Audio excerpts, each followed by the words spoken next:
우리 옆에 계신 분들과 함께 인사하겠습니다. 참 잘 오셨습니다. 하나님의 사랑이 크십니다. 함께 예배드리시는 우리 모든 분들에게 하나님의 크신 사랑이 임하시기를 축복합니다. 오늘 우리는 인생이라고 하는 거대한 바다 위에 항해를 하고 있습니다. 어떤 배를 타고 있을까요? 우리가 타고 있는 배는 직장이라고 하는 배를 타고 있기도 하고 아니면 가정이라고 하는 배를 타고 있기도 합니다. 학생들은 학교라고 하는 배를 타고 있기도 하고요. 때로는 친구라고 하는 배를 타고 있기도 합니다. 그러면 내가 타고 있는 배는 안전한가요? 어디 물이 새는 곳은 없는가요? 날마다 거친 파도가 내가 타고 있는 배를 때립니다. 때로는 건강에 적신호라고 하는 돌풍이 불기도 하고요. 아니면 자녀의 문제로 때리기도 합니다. 아니면은 경제적으로 힘든 상황이 나의 배를 사정없이 흔들어 댑니다. 그러면 배에 어때요? 파도가 치고 물이 넘치면서 배 안으로 물이 들어오게 되지요. 어디 새는 곳이라도 있으면 배가 침몰할 수 있습니다. 그래서 내가 타고 있는 배가 튼튼해야 됩니다. 그런데 문제는 뭐냐면 아무리 내 배가 튼튼하다 할지라도 파도가 거세게 일어나고 폭풍이 몰아치면 배는 얼마든지 파손할 수가 있습니다. 오늘 본문에서 갈릴리 바다에 배를 타고 가던 제자들에게 풍랑이 일어났을 때 예수님께서 찾아오신 이야기입니다. 제자들 중에 어부가 있었습니다. 베드로, 안드레, 야고보, 요한, 어부였습니다. 그 갈릴리 바다에서 물고기를 잡았어요. 그래서 누구보다도 이 갈릴리 바다를 너무나도 잘 알고 있습니다. 이 갈릴리 바다는요, 위치로 보게 되면 해수면보다 약 210m 정도 아래에 있습니다. 그리고 아주 넓다란 분지 형태로 되어 있습니다. 그리고 높은 지역의 헐몬산과 같은 곳에서 바람이 내려옵니다. 그리고 따뜻한 이 갈릴리 바다의 습한 공기와 부딪히게 되면 돌풍이 일어납니다. 생각지도 못한 돌풍이 일어나요. 그래서 이런 지리적인 특성이 있습니다. 제자들도 이걸 알고 있는 거죠. 이 갈릴리 바다에는 돌풍이 일어난다라는 걸 압니다. 하지만 너무나 큰 돌풍에 어떻게 할 수가 없는 상황입니다. 제자들은 밤새도록 거센 바람으로 풍랑이 일어난 갈릴리 바다에서 사투를 벌였어요. 24절에 이렇게 말씀합니다. 배가 이미 육지에서 술이나 떠나서 바람이 거스름으로 물결로 말미암아 고난을 당하더라. 세번역 성경으로 보면 풍랑에 몹시 시달리고 있었다, 이렇게 번역하고 있습니다. 캄캄한 밤입니다. 가장 춥고 지친 시간이었어요. 밤 사경입니다. 새벽입니다. 얼마나 힘들었겠습니까? 마태는 왜 이 이야기를 오늘 기록하고 있을까요? 당시 초대교회는 세상이라고 하는 바다 한가운데서 핍박과 고난이라고 하는 풍랑에 맞서고 있었기 때문입니다.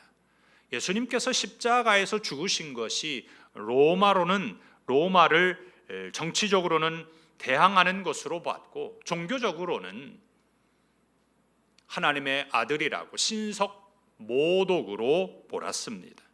그래서 부활하신 예수님을 믿는다라고 하는 것은 두 세력의 저항에 늘 부딪혀야만 했습니다. 초대교회라고 하는 배가 거의 침몰하고 있는 상황으로 보였습니다.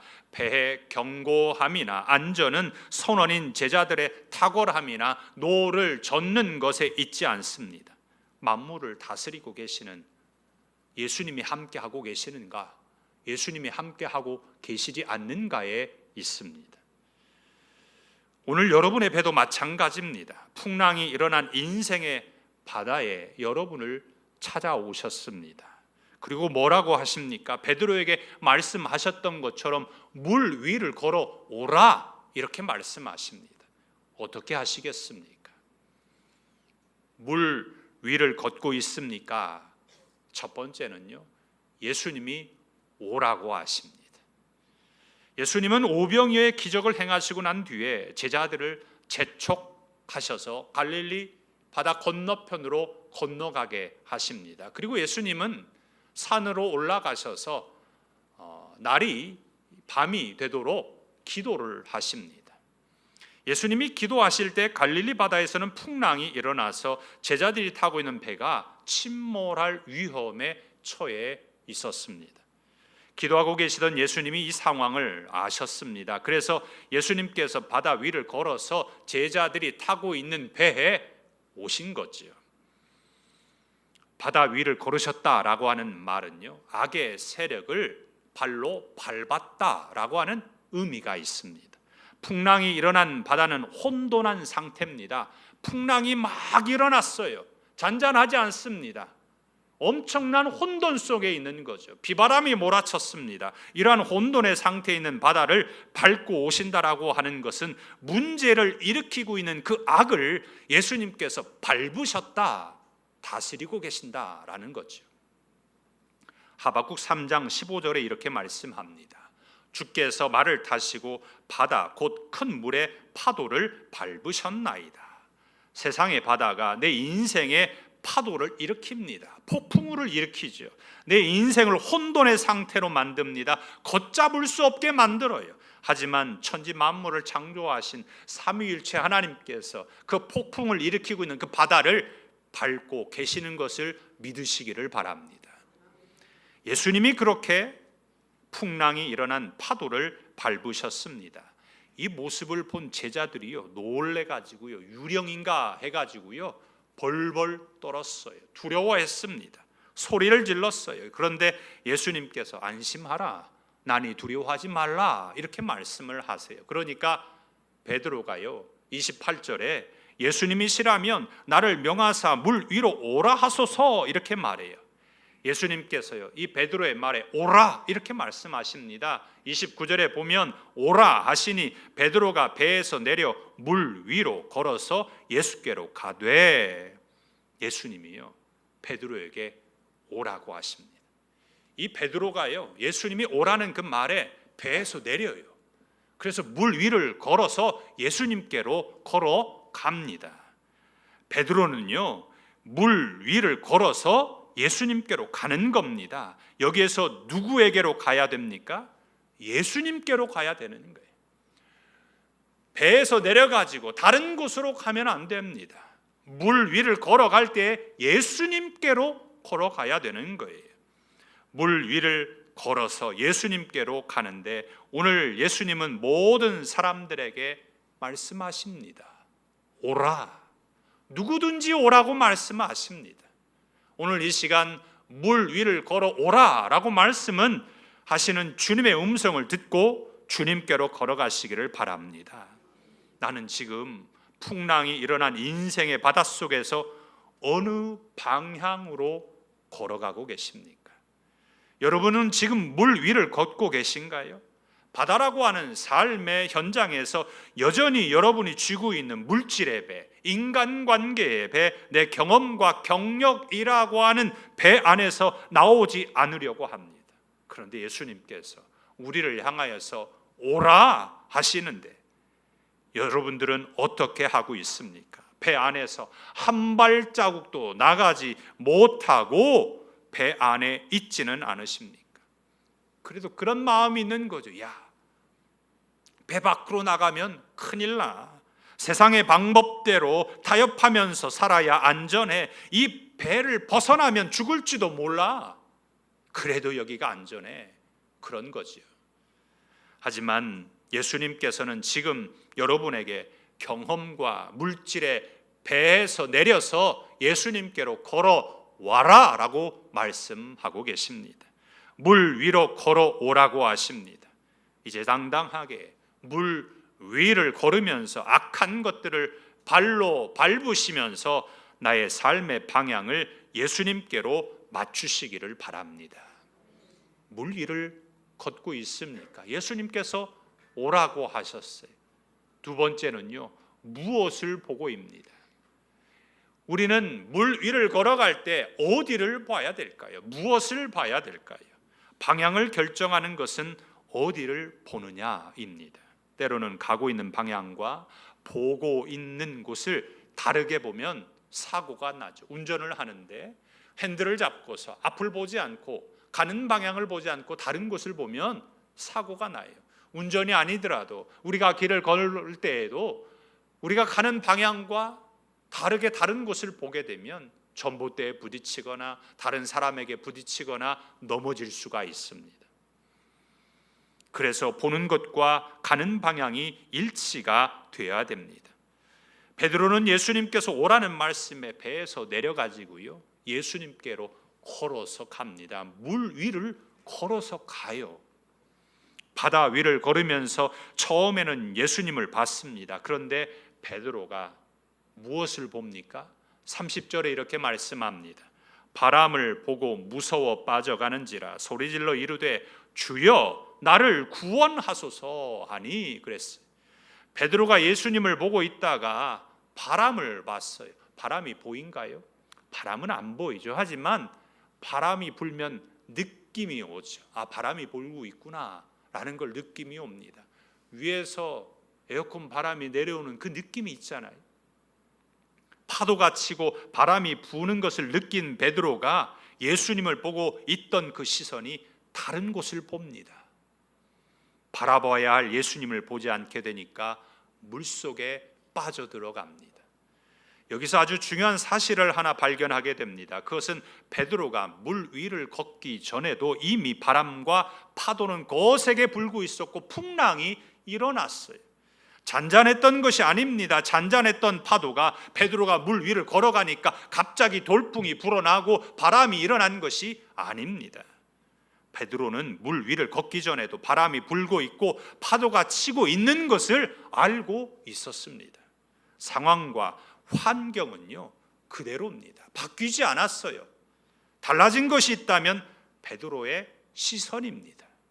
베드로가 예수님을 그대로 보고 가고 있다가 다른 곳을 본 거지. 예수님을 보고 물 위를 걷고 있던 베드로의 눈동자가 파도와 바람의 시선을 빼앗겼습니다. 그러자 베드로의 마음은 걷잡을 수 없는 두려움이 생긴 거예요. 바람과 그 파도 때문에 두려움이 몰려오니까 물속에 빠져들어갑니다. 여러분이 살아가는 세상이라고 하는 바다는 어떠하신가요? 잔잔하신가요? 아닙니다. 늘 요동치고 있습니다. 바람이라고 하는 것이 고난과 박해와 시련입니다. 바람이 와서 나를 때려요. 폭풍우가 일어납니다. 파도가 나를 때립니다. 우리가 휘청휘청거릴 수밖에 없어요. 강풍이 불면 어때요? 날아갈 것만 같잖아요. 그 바람에 우리 몸이 흔들리지 않습니까? 그래도 나의 시선은 예수님을 보고 있어야 합니다. 예수님만 보고 있으면 물에 빠지지 않습니다.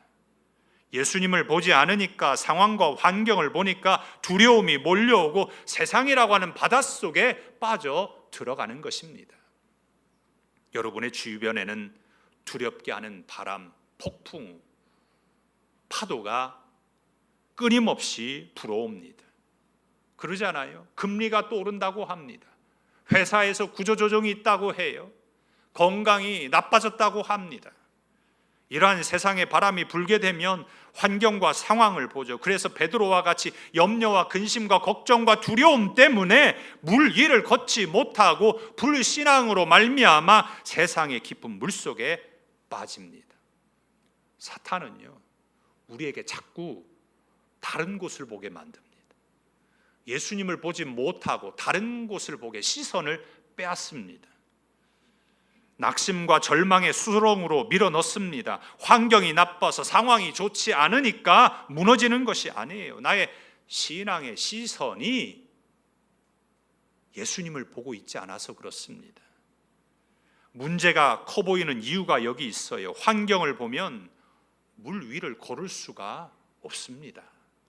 여러분은 예수님이 물이 차고 있는 배나 아니면 파도가 출렁거리면서 방향을 잃어버린 배에 있는 것을 예수님이 원하지 않으십니다. 거기에 있기를 원하지 않으세요. 믿음의 사람들이 물 위를 걷기를 원하십니다. 거친 풍랑이 일어납니다. 세찬 바람이 붑니다. 하지만 예수님을 바라보시고 물 위를 걸어가야 합니다. 우리도 물 위를 걸을 수 있다라고 하는 것을 믿으시기를 바랍니다. 물 위를 걷고 있습니까? 예수님이 오라고 하셨어요. 그래서 우리는 주님을 바라봐야 합니다. 그리고 세 번째는 믿음을 지키고입니다. 베드로는 물 위를 걷지도 못하고 갈릴리 바다에서 배에서 내리자마자 풍덩하고 빠진 것이 아닙니다. 베드로는 실제로 물 위를 예수님처럼 걸어서 예수님께로 뚜벅뚜벅 걸어갔어요. 예수님이 오라고 하셨고 예수님의 말씀에 믿음을 가지고 배에서 내려서 바람이 불고 파도가 치고 요동을 치는 그 상황에서도 예수님을 바라보고 물 위를 걸어서 예수님께로 향해 걸어갔습니다. 예수님은 물 위를 걸어오는 베드로를 보면서 좋으셨을 거예요. 잘하고 있다, 잘한다, 기특하다라는 생각을 하셨을 겁니다. 하지만 베드로가 물 위를 걷다가 바람을 보고는 물에 빠집니다. 예수님은 물에 빠져서 허우적대면서 살려달라고 하는 베드로를 붙잡습니다. 31절 말씀에 보면 예수님이 베드로에게 믿음이 적은 자여 왜 의심하였느냐 했어요. 믿음이 작다라고 하는 말은 믿음이 없다라는 말은 아닙니다. 믿음에는 크기가 있습니다. 이 베드로가 물 위를 걸을 수 있는 믿음이 있었어요. 예수님께서 책망하신 것은 다른 것이 아니라 믿음의 크기와 지속성입니다. 예수님을 믿었다라고 하면 끝까지 믿어야 되는 거죠. 예수님을 바라봤다면 끝까지 바라봐야죠. 왜 도중에 다른 곳을 봅니까? 예수님을 끝까지 봐야 합니다. 의심했다라고 하는 단어는 두 갈래길 위에 서서 망설인다, 두 마음을 품다, 시선이 두 곳으로 갈라진다라는 뜻입니다. 하나님도 바라보고 세상도 바라보고 양다리를 걸치는 거지. 베드로가 물에 빠진 것은 믿음이 없어서가 아니라 두 마음으로 갈라졌기 때문입니다. 오늘 여러분의 마음이 이와 같이 하나님과 세상을 향해 있지는 않으십니까? 두 갈래 세 갈래 길로 갈라지셨습니까? 믿음이 있기는 있는데 의심하는 믿음이 있으면 안 됩니다. 베드로는 물에 빠지면서 예수님을 부르짖었습니다. 베드로는 사실 실패했어요. 물에 빠졌습니다. 그렇지만 베드로에게서 우리가 배워야 하는 것은 환난과 핍박과 시련과 비참함이라고 하는 실패라고 하는 물속에서 끝까지 예수님을 향해 손을 뻗었어요. 19세기의 위대한 복음 전도자 무디라고 하는 분이 이런 말을 했습니다. 만약 당신의 믿음이 끈처럼 얇고 약할지라도 그 약한 믿음이 전능하신 예수 그리스도께 묶여 있다면 당신은 안전합니다. 반대로 당신의 믿음이 아무리 밧줄처럼 굳고 강해 보일지라도 그것이 썩은 나무 구루터기 같은 세상의 권력이나 재물에 묶여 있다면 당신은 결국 추락할 것입니다. 중요한 것은 내 믿음의 크기가 아니라 내가 누구를 붙잡고 있는가입니다. 베드로의 믿음은 작아서 물에 빠져 들어갔습니다. 가라앉았지만 즉시 오늘 말씀해 보면 즉시 예수님께서 베드로를 붙잡아 주셨어요. 예수님의 손은 전능하신 손입니다. 예수님께서 베드로를 붙잡으셔서 함께 배에 다시 오를 때까지 베드로는 물 위를 걸었을까요? 물 위를 걷지 못했을까요? 예수님과 함께 배에 오르기 전까지 아마도 이 베드로는 다시 물 위를 걸었을 겁니다. 예수님은 다시 베드로가 믿음으로 일어나 물 위를 걸을 수 있도록 도와주셨습니다. 예수님이 베드로를 붙잡았고 베드로 역시 예수님을 붙잡았습니다. 여러분의 믿음은 인생이라고 하는 항해가 끝날 때까지 예수님을 끝까지 붙잡으시기를 바랍니다. 우린 끝까지 주님을 붙잡아야 합니다. 나의 삶이 때로 물속으로 깊이 가라앉는 것처럼 참담할 때가 있어요. 믿음으로 살려고 애를 쓰는데 계속해서 바람이 불고 파도가 치고 요동을 합니다. 힘이 듭니다. 사업이 어려움이 생깁니다. 경제적으로 버겁습니다. 하는 일이 잘 되지 않습니다. 영적 침체에 빠집니다. 그러면 나의 기도가 부족해서 그런가? 예수님이 혹여나 나를 버리셨나? 이런 생각을 합니다. 하지만 우리는 꼭 기억해야 합니다. 나의 실패와 연약함보다는 나를 붙잡으시는 주님의 손길이 훨씬 더 강하고 빠릅니다. 우리 주님은 즉시 여러분의 손을 붙잡으실 줄 믿습니다. 내가 해야 할 일은 세상이라고 하는 바다에 빠져서 허우적거리는 그 순간에 주여 나를 구원하소서 외쳐야 되는 겁니다. 주님 나를 구원해 주옵소서라고 주님의 손을 우리가 붙잡아야 하는 것입니다. 물속에 빠졌다고 믿음을 포기하면 안 됩니다. 끝까지 믿음을 포기하지 않고 예수님을 붙잡아야 합니다. 그러면 반드시 예수님께서 나의 인생에 무리를 걷게 하여 주실 것이고 풍랑한 일어난 그 무리를 우리 주님께서 걷고 또 걷게 해 주실 줄 믿습니다. 믿음을 끝까지 지켜야 합니다. 말씀을 맺고자 합니다. 여러분은 세상이라고 하는 바다 위를 걷고 있습니까? 아니면 내가 만들어 놓은 그 배 안에서 안전하다라고 생각하고 계십니까? 제자들은 예수님이 배에 오르시자 예수님께 절하고 하나님의 아들이십니다라고 고백을 합니다. 예수님께서 나에게 물 위를 걸어오라고 하실 수 있는 것은 하나님의 아들 구원자 메시아이시기 때문입니다. 구원자가 되시는 예수님은 여러분이 세상이라고 하는 바다에 빠지지 않고 사단의 권세를 발로 밟고 당당하게 살아가기를 원하십니다. 예수님께서 물 위로 걸어오라 하시는 말씀에 순종하시기를 바랍니다. 여러분 앞에 세상이라고 하는 바다가 풍랑이 일어나고 바람이 불고 파도가 친다 할지라도 고난과 시련과 어려움이 있지만 오직 구원자 되시는 예수님만을 바라보면 됩니다.